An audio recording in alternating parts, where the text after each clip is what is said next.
बेटा दवाइयाँ तो ला दे। अरे पापा, दवाइयाँ लेने क्यों जाना है? आयु ऐप से नजदीकी मेडिकल द्वारा घर पर ही मंगवाता हूँ ना। आज ही आयु ऐप डाउनलोड करें, सबसे तेज, सबसे भरोसेमंद। एक बार फिर रुक करते हैं सीएमआर का, जहां बाल अधिकार सप्ताह के तहत कार्यक्रम का आयोजन किया जा रहा है। उत्प्रेरण के लिए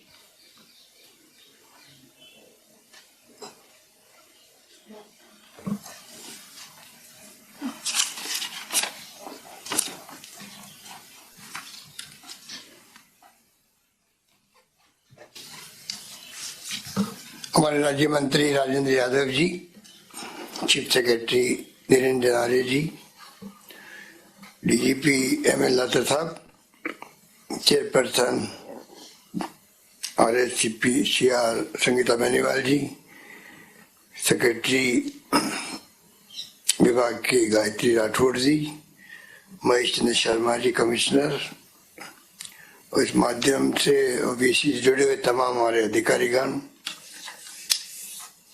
चाइल्ड केयर कमेटी के अधिकारीगण, तमाम संस्थाओं के पदाधिकारीगण, भाई और बहनों, नौजवान साथियों, क्योंकि ये पूरे प्रदेश के लिए ये वीसी ओपन की गई है, इसलिए मैं चाहूंगा कि पूरा प्रदेश के लोग जो सुन रहे होंगे उन तक मैसेज आए कि यह बाल अधिकार सप्ताह का आयोजन राज्य स्तरीय पर करने का उद्देश्य क्या है और किस प्रकार से हर वर्ष 20 नवंबर को अंतर्राष्ट्रीय स्तर पर संयुक्त राष्ट्र बाल अधिकार अधिवेशन के रूप में बाल अधिकार दिवस मनाया जाता है। संयोग से हमारे प्रथम प्रधानमंत्री पंडित जवाहरलाल नेहरू 14 नवंबर को जो उनकी जयंती आती है, इस बार 131वीं जयंती है, और उनका जन्म दिवस भी प्रारंभ से ही, आजादी के बाद से ही बच्चों को समर्पित है, बाल दिवस के रूप में मनाया जाता है। और चाचा नेहरू खुद बच्चों को देश के लिए कल का भविष्य मानते थे। आज के बच्चे ही कल के भारत का निर्माण करेंगे, उनका कहना था। हम जिस तरह उनकी परवरिश करेंगे उसी से हमारे देश का भविष्य तय होगा। 2 लाइन में उन्होंने एक मैसेज दे दिया, जैसी परवरिश होगी वैसा देश का भविष्य होगा। तो बच्चों के भविष्य के साथ में देश का भविष्य जुड़ा हुआ है। पूरे देश में, प्रदेश में अनेकों संस्थाएं काम कर रही है। कैलाश सत्यार्थी जी को तो नोबेल पुरस्कार मिला है। हमें गर्व है कि बच्चों को लेकर जो उनकी सोच रही है, कार्य रहा है, प्रतिबद्धता रही है, उसके कारण नोबेल पुरस्कार से सम्मानित हुए। एसओएस संस्थाएं लंबे अरसे से काम कर रही है देश के अंदर। अनेकों आप लोग बैठे हुए हैं एनजीओ के रूप में, वो काम कर रहे हैं। सरकारी और गैर सरकारी तरह से बाल अधिकार रक्षा के लिए, बालकों के कल्याण के लिए कोई योजना की कमी नहीं है। योजनाएं तो चाहे वो स्कॉलरशिप की हो, चाहे वो मिड डे मील की हो, आंगनबाड़ी वर्कर्स के माध्यम से बच्चों के भोजन की व्यवस्था करने की बात हो, स्किल डेवलपमेंट की बात हो, पालनहार योजना अलग से बनी हुई है। इतनी योजना बनी हुई है और सरकार की मंशा रहती है किस प्रकार से बालकों का अधिकार रक्षा हो।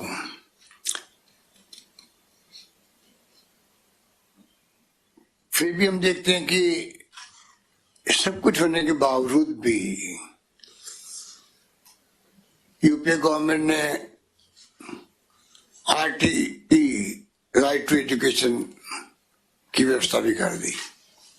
पर क्या हम लोग अगर अपने आप से पूछें कि देश में प्रदेश में बाल अधिकार की जो बात हम करते हैं उसके माफी क्या इस देश के अंदर प्रदेश के अंदर हम लोग बालकों की रक्षा कर पाते हैं? कितने बाल मजदूरी में बालक काम कर रहे हैं देश के अंदर, क्यों कर रहे हैं? भिक्षावृत्ति में कैसे आप देखते हैं सड़कों पर, कैसे कैसे बालकों का अधिकार की पूर्ति नहीं होती है, अन्याय अत्याचार होते हैं, कई बालक गायब हो जाते हैं बचपन से ही, कोई भिक्षावृत्ति के नाम पे, कोई देह व्यापार के नाम से बालक बालिकाएं कितने गुम हो जाते हैं। ये चुनौतियां समाज के सामने भी है, सरकार के सामने भी है, उसको लेके ही चर्चा होनी चाहिए, सेमिनार समय समय में आयोजित हो, समाज को शिक्षित करें। पर मेरी दृष्टि में जो सबसे बड़ी प्रॉब्लम है वो है आर्थिक स्थिति की। जब तक अर्थव्यवस्था जो रहेगी परिवारों की, गरीबी रहेगी, गुर्बत रहेगी, तब तक ये समस्या बनी रहेगी। कई बार माता पिता कंसेंट से ही, कंसेंट देकर के ही बाल मजदूरी में बालक आ जाते हैं, बिहार से भी, यूपी से भी। हमारे बच्चे भी संगीता जी कह रही थी किस प्रकार टीएसपी एरिया के जो बालक बालिकाएं हैं वो बाल मजदूरी में जाते हैं, गुजरात में बड़े रूप के अंदर जाते हैं, चाहे सूरत हो या बड़ौदा हो। कल परसों यहाँ मीडिया में खबर थी कि जयपुर के अंदर जो लाख की चूड़ी बनती है उसके अंदर सैकड़ों बालक बिहार के यहाँ पर आते हैं और बाउंड्री मजदूर की तरफ से काम लिया जाता है। एडवांस पैसे दे दिए, उसके बाद में उनके हाथ में नहीं जाना वापस, उनके माँ बाप मजबूर हो जाते हैं। बेसिक समस्या ये है,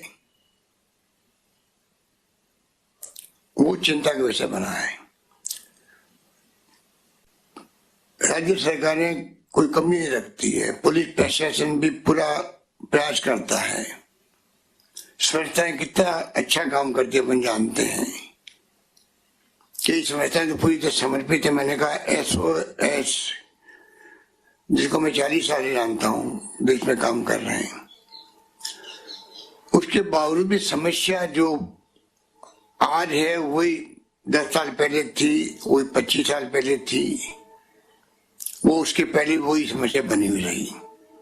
कितनी कोशिश कर लो, कारपेट के काम है अगर यूपी के अंदर, तो बालक बालिकाओं के माध्यम से ही बाल मजदूरी के रूप में वहां पर हजारों बच्चे मिल जाएंगे आपको।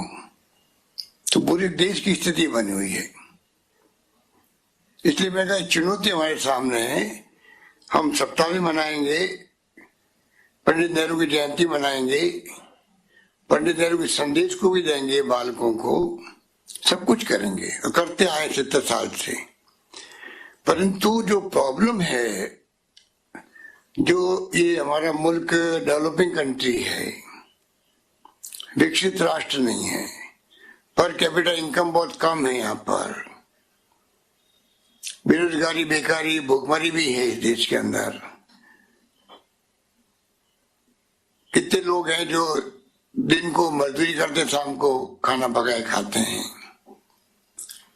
उस देश के अंदर आप सोच सकते हैं, उस प्रदेश में सोच सकते हैं कि समस्या जो है जिसकी जड़ क्या है। जब तक हम उस पर विचार नहीं करेंगे तब तक समस्या के हल करने का जो हमारा प्रयास है वो कभी पूरा नहीं होगा। हम खुद संतुष्ट होते हैं कि हमने अपना धर्म निभाया NGO के माध्यम से, सरकार ने अपना धर्म निभाया, इतने अलग अलग कानून बना दिए उनके बच्चों के लिए। कानूनों की कमी नहीं है, एक के बाद एक कानून बनते ही गए हैं। उनकी फूड सिक्योरिटी के लिए भी ICDS भी और मिड डे मील स्कीम भी बनती है, स्कॉलरशिप मिलती है बच्चों को पढ़ाई प्रोत्साहन देने के लिए।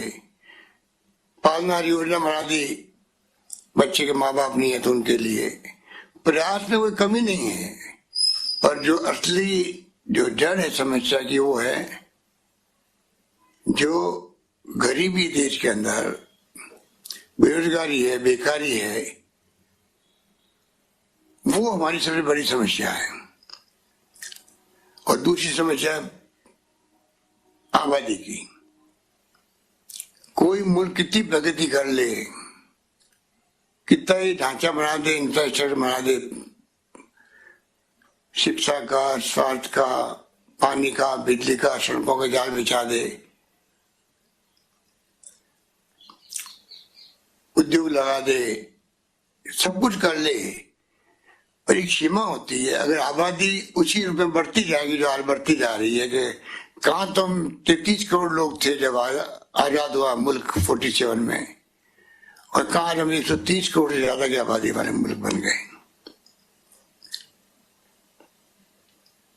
परिवार नियोजन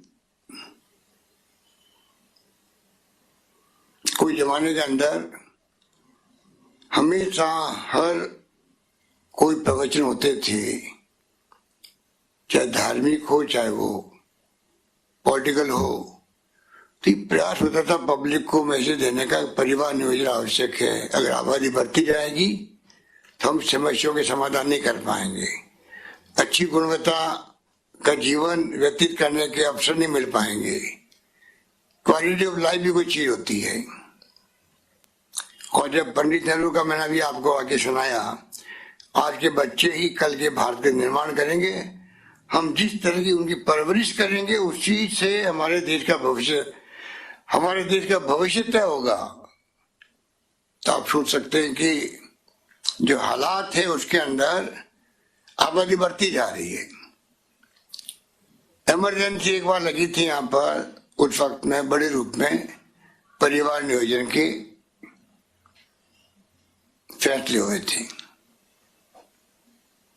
सरकारें चली गई। उस वक्त में इंदिरा गांधी जी थे, प्रधानमंत्री थी, उनको तो वापस जनता ने बैठा दिया, आंधी चली वापस उनकी, चुनाव जीत के आ गई। एक महिला होकर भी देश में राज किया, पूरी दुनिया को एक मैसेज दिया कि हिंदुस्तान के अंदर एक महिला प्रधानमंत्री बनकर शासन कर सकती है। परंतु उसके बाद में राजनीतिक पार्टियां ऐसी स्थिति में आ गई, अब कोई भी अपने कोई प्रोग्राम के अंदर वो प्रशिक्षण हो, चाहे वो राजनीतिक बैठकें हो या पब्लिक मीटिंग हो, परिवार नियोजन कोई बात ही नहीं करता है। ये स्थिति बन गई। और परिवार नियोजन के बगैर आप देख लीजिए आबादी इतनी बढ़ती जा रही है, और उसी के अनुपात में देखें तो समस्या ही बढ़ती जा रही है। तो बाकी समस्या तो कई तरह की होगी, पर मैं समझता हूँ कि जिस प्रकार के हम देखते हैं कि इनफैक्ट मोर्टेलिटी रेट, मातृ मृत्यु दर या शिशु मृत्यु दर, अगर भाई ये शुरू करें, बच्चे तो बाद में पैदा होंगे, बड़े होंगे तक उनकी अलग समस्या है, वो भी हमारे यहाँ बहुत बड़ी है, क्योंकि खाने को कुछ है ही नहीं। बिना न्यूट्रिशन के अगर महिला को न्यूट्रिशन नहीं मिलेगा, पौष्टिक आहार नहीं मिलेगा, तो खुद तो बीमार पड़ेगी बच्चा पैदा करने के बाद में, पर बच्चा खुद ही ऐसा पैदा होगा जो जिंदगी भर जिस प्रकार की उसका स्वास्थ्य बनना चाहिए वो कभी रह नहीं पाएगा, क्योंकि न्यूट्रिशन उसको मिला ही नहीं है। तो ये भी समस्या बहुत बड़ी समस्या है। तो समस्या तो चारों लंबा लगा हुआ है, हम कैसे उस पे आगे बढ़े, कैसे हमारा मुल्क भी विकसित राष्ट्र की तरह विकसित हो, अर्थव्यवस्था मजबूत हो, प्रति व्यक्ति आय मजबूत हो, बेकारी बेरोजगारी नहीं रहे, ये हमारा सपना हो सकता है, पर लंबा सफर तय करना पड़ेगा, क्योंकि आबादी बढ़ती जा रही है और उसको रोकने की इच्छा शक्ति आज नहीं रही है किसी के पास में भी। इसलिए मुझे खुशी होती है जब मैं देखता हूँ एनजीओ कितना समर्पित प्रतिबद्ध होकर काम करते हैं बच्चों के लिए, अलग अलग संस्था बनी हुई है, कोई कमी नहीं रखते कोई। और बच्चों में जो शोषण होता है उनका, कोई कल्पना कर सकता है किस प्रकार उनको देह व्यापार में ढकेला जाता है, किस प्रकार खरीद फरोख्त होती है बच्चों की। उनके माँ बाप भी भेज देते कई बार, तो जो खबरें आती रहती मीडिया के अंदर, मजबूरी में बाउंड्री लेबर बना देते बच्चों को। तो अब इतनी बड़ी समस्या हमारे सामने है, हम कोई सप्ताह मना के या एक दिन पंडित नेहरू के जन्मदिवस को बाल दिवस के रूप में मना के हम लोग एक मैसेज दे सकते हैं समाज को, आने वाली पीढ़ियों को, कि आपके सामने क्या क्या चुनौतियां रहेगी आने वाले वक्त के अंदर। आज की नौजवान पीढ़ी के ऊपर कल का भविष्य देश का है, उनको मैसेज देने का काम तो हम कर रहे हैं, सरकारी या गैर सरकारी सब संस्थाएं कर रही है। पर असली समस्या की जड़ जो है वो डिपेंड करेगी हमारे मुल्क का भविष्य भी, कैसे हम लोग आर्थिक रूप से संपन्न मुल्क के रूप में हमारी पहचान बने, हमारी उपलब्धि हो मुल्क की, तब जाकर के हम लोग इन समस्याओं के स्वतः ही फिर जो आज समस्या मानी जाती है वो भी समस्या ही नहीं रहेगी। अगर आर्थिक स्थिति परिवार की मजबूत होगी तो मैं समझता हूं कि बालकों की समस्या आदि तो वैसे ही दूर हो जाएगी। तो ये सब्जेक्ट तो इतना बड़ा है कि जितनी बात करें उतना कम है। तो मैं इतना ही कहना चाहूंगा कि फिर भी किस प्रकार से जो संस्थाएं काम कर रही हैं उनको मैं साधुवाद देना चाहता हूँ। किस प्रकार से वो संस्थाएं काम कर रही, इसीलिए यार माहौल भी बनता है, बाल विवाह भी होते हैं। बाल विवाह कोई कम समस्या है, बड़ी चुनौती रही राजस्थान के लिए भी। बालकों की शादी के बचपन हो जाती है, फिर बच्चे ज्यादा पैदा रहे होते रहते हैं, तो कितनी बड़ी समस्याएं आज पैदा होती गई। तो ये जो स्थिति बनी है उसको कैसे सामूहिक रूप से हम लोग नई शताब्दी में बात कर रहे हैं, 21वीं सेंचुरी की बात राजीव गांधी ने करी थी कि मुल्क जाएगा तो विकसित राष्ट्र के रूप में हम भी पहचान बनाएंगे दुनिया के मुल्कों के अंदर। ये नई शताब्दी को 20 साल हो गए, 80 साल बाकी है। क्या हम लोग नई शताब्दी 21वीं सेंचुरी में भी हमारे देश को विकसित राष्ट्र बना पाएंगे?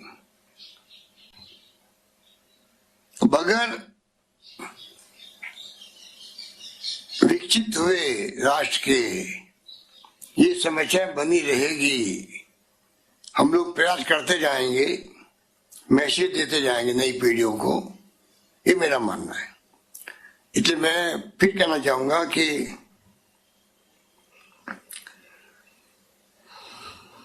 जो संस्थाएं काम कर रही है उनको सरकार की तरफ से मैं बहुत बहुत साधुवाद बधाई देना चाहता हूँ, धन्यवाद देना चाहता हूँ, क्योंकि सारे काम सरकार अकेले नहीं कर सकती है। जब समाज जुड़ता है साथ में तब जाकर के कोई भी योजना कामयाब होती है, सरकारी योजना भी क्यों नहीं हो। कोरोना की जंग लड़ रहे हम लोग, वो उदाहरण हमारे सामने है। अगर जनता साथ ही देती है राजस्थान में आज, तो हम लोग इस जंग को नहीं लड़ पाते। राजस्थान में नाम हुआ पूरे देश के अंदर, दुनिया के अंदर, कि कोविड-19 के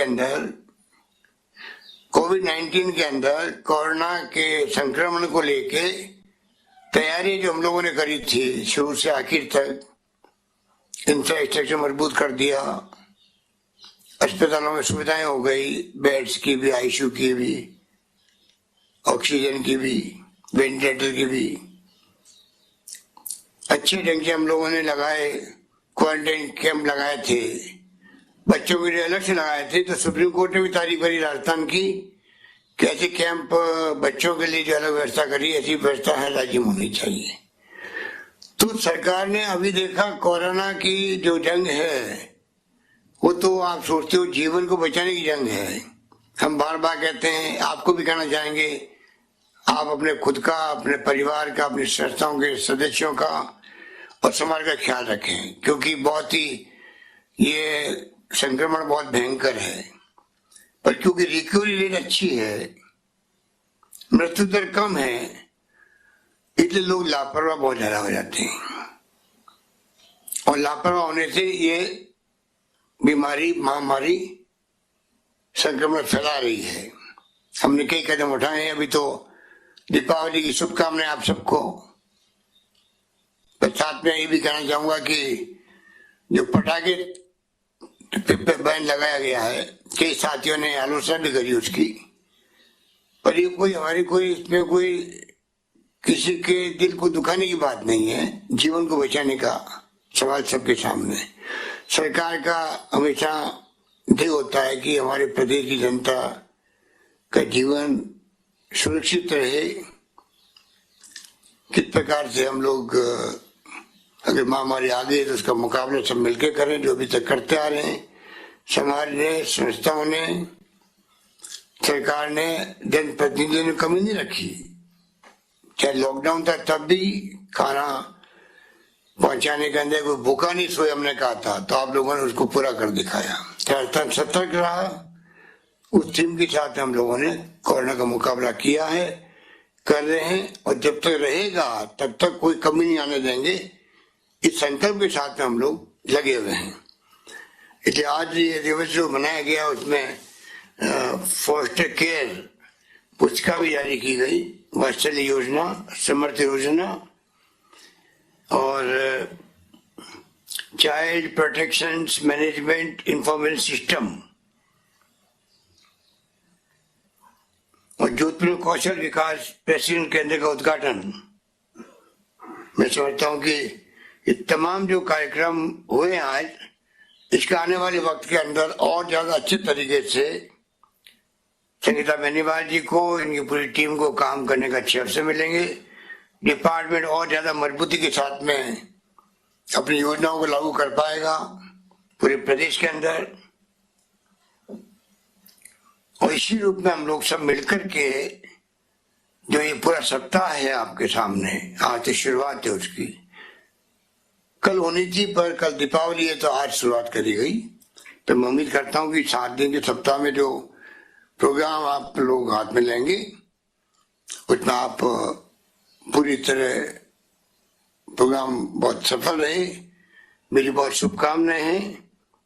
इन्हीं शब्दों के साथ में मैं अपनी बात समाप्त करता हूं। आप सबको बहुत बहुत शुभकामनाएं और धन्यवाद और आभार का आप लोग समाज से जुड़े हुए हैं और समाज की सेवा करने में आप कोई कमी नहीं रखते हैं।